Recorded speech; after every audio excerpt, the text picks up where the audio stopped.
Place donc à la grande interview sur CNews et Europe 1. Bonjour à vous Bruno Retailleau. Bonjour Sonia Mabrouk. Et bienvenue, vous êtes le président du groupe LR au Sénat. Bien entendu, on commence cet entretien par l'accord trouvé pour la libération d'une cinquantaine d'otages détenus par le Hamas, essentiellement des femmes et des enfants en échange d'une trêve, des combats durant 4 jours et aussi des prisonniers palestiniens.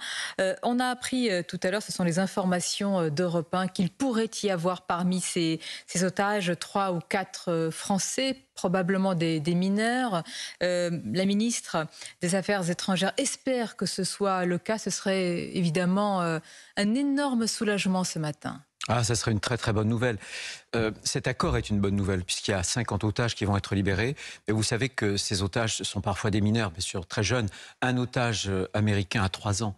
Et parmi les otages français qui, j'espère, peut-être pourraient être libérés, vous avez 2 jeunes garçons de 12 ans. Vous imaginez Ethan et Retz. Je trouve, moi, vous voyez, parce que je me souviens, j'étais bercé malheureusement dans ma jeunesse par ces otages. Et je me souviens des journaux qui commençaient toujours avec le visage des otages. Et vous voyez, on parlait beaucoup plus des polémiques suscitées par la France Insoumise, par M. Mélenchon, que par le nom de ces otages. Il n'y en a que 8, mais il faut absolument les rappeler en permanence. Si vraiment ces jeunes garçons ou d'autres sont libérés, ça serait une formidable nouvelle. Je pense à leur famille, bien sûr. D'abord, nos pensées vont à ces familles, évidemment, et on attend avec espoir ces libérations de tous, et en particulier des Français. Ça veut dire aussi qu'il faudra souligner, Bruno Retailleau, le rôle de certains pays, dont le Qatar. Il faudra le dire, le rôle pivot, central, clé, selon vous? Rôle ambivalent. Pourquoi ? Rôle ambivalent. D'ailleurs, c'est bien parce que ce rôle est ambivalent qu'il discute avec le Hamas. Je vous rappelle que le chef du Hamas a trouvé asile au Qatar. Je vous rappelle que le Qatar, et les choses sont désormais documentées, a largement financé des mouvements fréristes, qui sont des mouvements qui propagent l'islam politique, l'islamisme dans le monde. Donc ne soyons pas dupes, simplement lorsqu'il s'agit de liberté, lorsqu'il s'agit de rendre à la vie des jeunes ou des moins jeunes, je pense que de toute façon, il faut négocier. Et c'est ce qui a été fait et je m'en réjouis.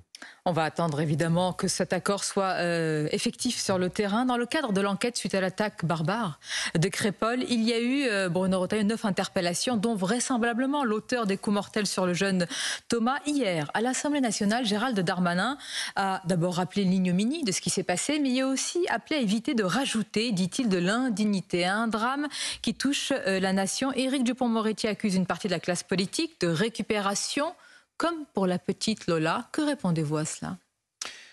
Je réponds que ceux qui nous gouvernent souvent crient à la récupération pour nous faire taire, pour imposer le silence. Moi, je pense que... Pourquoi? Qu'y a-t-il à cacher? Je pense que l'indécence, c'est le silence.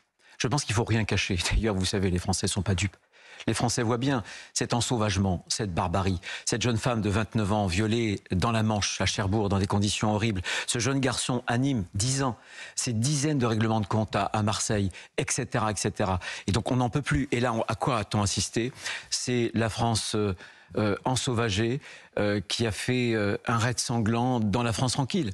Et ça choque les Français. Un raid, vos mots renvoient presque à des conditions d'un attentat, un raid. Bien sûr, mais bien sûr, écoutez, quand vous venez armé jusqu'aux dents avec des couteaux de cuisine acérés, que vous entourez, que vous encerclez un lieu de fête, c'est quoi? C'est pas un fait divers, ça dit quelque chose. Et le problème, c'est que beaucoup trop de politiques aujourd'hui veulent faire l'autruche. Et ils dégradent des événements qui ont une signification politique au rang de faits divers. Parce que le propre d'un fait divers, c'est que ça n'a pas de sens.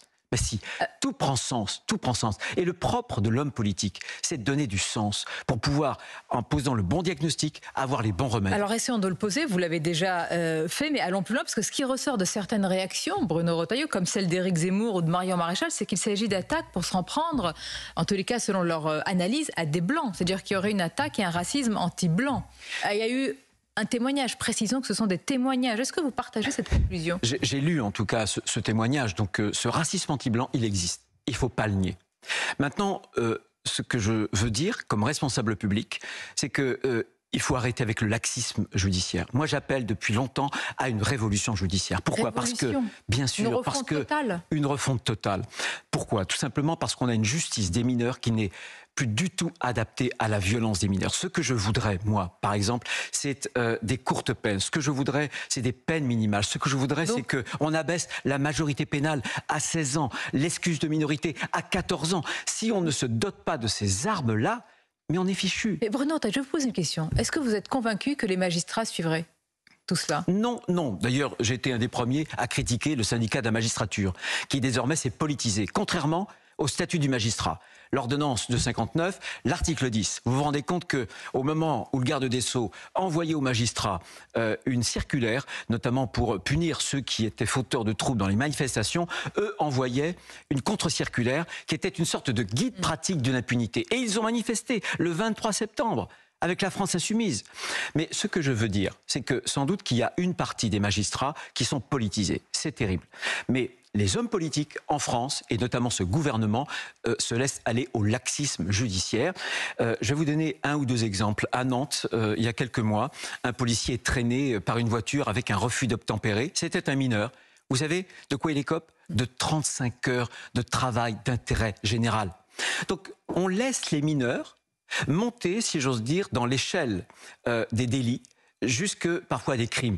Eh bien, moi je pense qu'au contraire, dès le premier délit, il faut la punition. Une punition certaine, immédiate. Il y a une vidéo, et je prends beaucoup de précautions en parlant, qui circule sur les réseaux sociaux, d'un jeune homme qui, semble-t-il, est proche des personnes interpellées et qui vomit, il n'y a pas d'autre mot, sa haine par rapport à ceux qui étaient présents à cette fête. Finalement, par rapport aussi à une certaine France. Est-ce qu'une justice, même, j'allais dire, ferme, peut quelque chose contre ce poison ? Non, mais il y a une approche globale. Mais si on veut, puisqu'on est sur des faits délictueux, des crimes, il faut une fermeté et il faut une révolution judiciaire. Mais il faut aussi aller à la racine du mal, c'est-à-dire à une immigration. On avait un texte où on a considérablement durci.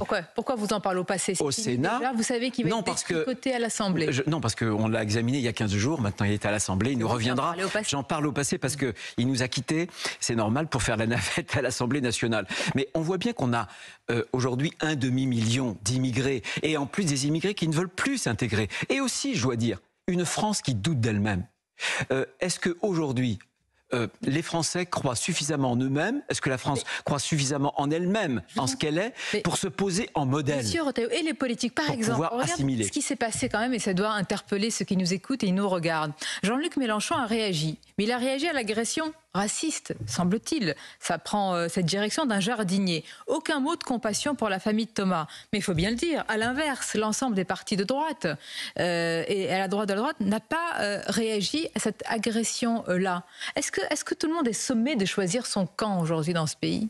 Non, il ne faut pas faire le tri. Il ne faut pas faire le tri. C'est ce qui est en train de se passer. Lorsqu'on est des responsables publics, il faut aller à la racine. Et le problème d'Emmanuel Macron et de son gouvernement, c'est qu'on traite toujours les causes, mais jamais... on traite les conséquences, mais jamais les causes.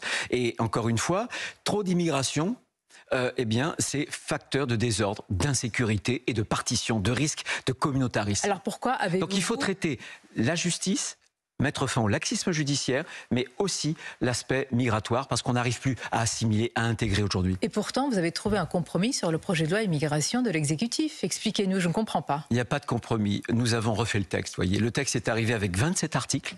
Dans ces 27 articles, on les a pour beaucoup modifiés, et en plus, on en a ajouté beaucoup plus, puisqu'il va ressortir avec 96 articles. Ça veut dire plus de régularisation automatique. Ça veut dire qu'on revient au dispositif Pasqua sur le droit du sol, ça veut dire la fin de l'AME, ça veut dire la fin des exceptions où, vous savez, on ne pouvait même plus expulser des gens dangereux qui avaient commis des crimes de sang, comme le type qui avait assassiné Dominique Bernard, le professeur de français. Il était inexpulsable parce qu'il était arrivé en France avant 13 ans. On a supprimé tout ça et bien d'autres choses. Mais Bruno Retailleau, ici même, vous l'avez sans doute entendu si vous avez suivi la grande interview sur CNews Europe 1 avec Gérald Darmanin, il me dit mais non, pas du tout, c'est pas le texte du Sénat et c'est encore moins le texte de Bruno Retailleau.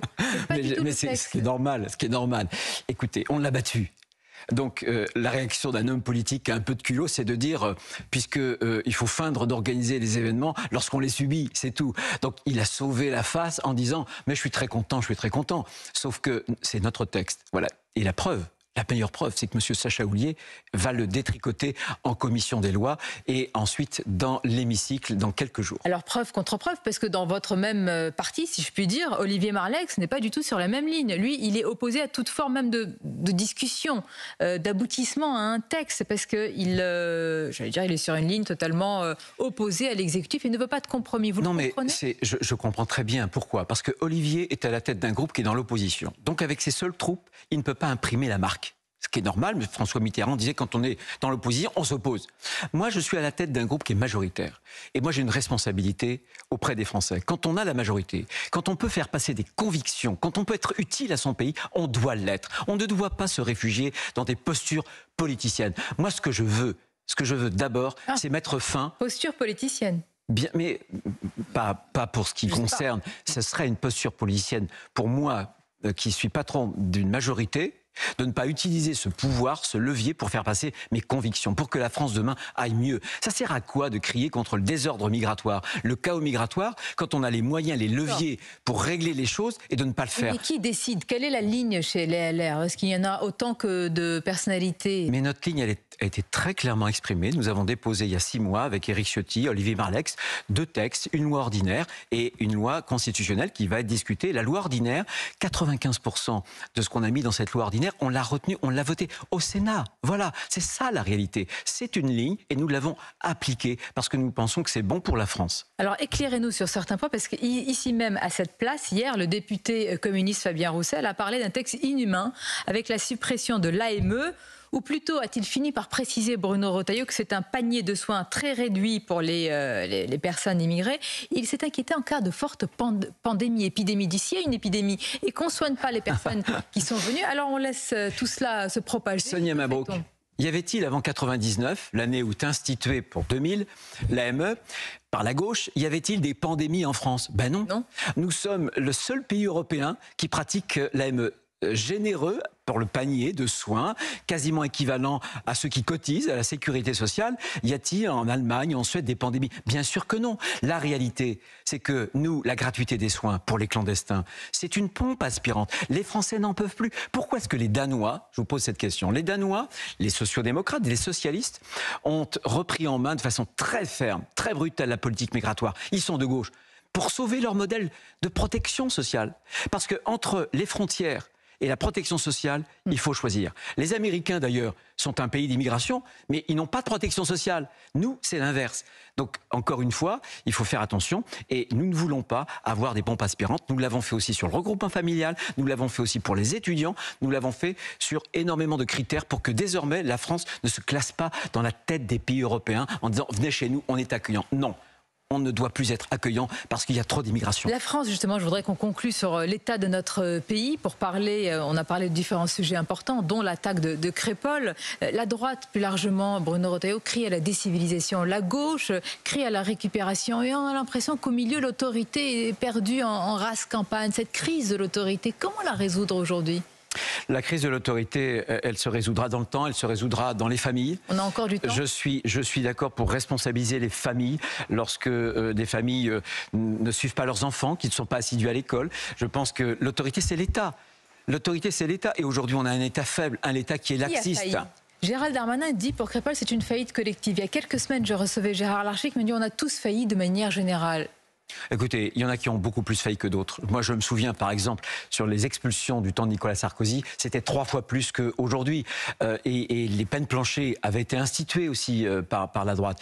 Donc la gauche a une forme, si j'ose dire, comment dirais-je, de laxisme. En tout cas, elle déteste emprisonner. Mais on voit bien que les pays qui ont fait des progrès en matière de sécurité, comme les Pays-Bas, eux, c'est la prison très vite. Des courtes peines, des courtes peines. Donc il faut changer de braquet. C'est la raison pour laquelle je parle vraiment d'une révolution pénale. Et encore une fois, le progressisme, l'angle mort du progressisme, c'est le régalien, c'est finalement l'autorité.